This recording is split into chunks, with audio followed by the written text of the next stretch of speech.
বন্ধুরা, পায়রা পোষার সাথে সাথে আমার ছাগল পোষার ইচ্ছা হয়েছে। তো আজকে একটি নারী ছাগল কিনে আনলাম, আর একটা খাসি ছাগল আগে থেকে আছে বাড়িতে কোরবানির জন্য। তো এই নারী ছাগলটি আজকে নিয়ে এলাম। নারী ছাগলটি নিয়ে এসেছে, খুব ভ্যাবাচ্ছে।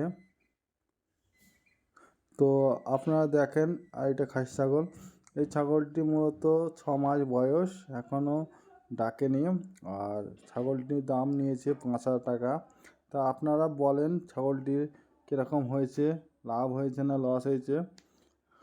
5,000 টাকায় আপনারা কমেন্টে জানাবেন। আর এই দেখেন দুটি ছাগল, একটি কোরবানির জন্য আর একটি নারী ছাগল নিয়ে আসলাম। অনেক দিনের শখ ইচ্ছা দুটো ছাগল পোষার, তো সেই জন্য ছাগলটা আমি নিয়ে এলাম। আর মাশাআল্লাহ, কান দুটো অনেক বড় বড়, সুন্দর চেহারা আছে। তো আপনারা অবশ্যই জানাবেন ছাগলটি কেমন হয়েছে। আর এই ছাগলটি দেখা যাচ্ছে আজকে নতুন এসছে বলে মারছে। তো আপনারা জানাবেন অবশ্যই কমেন্টে। ধন্যবাদ।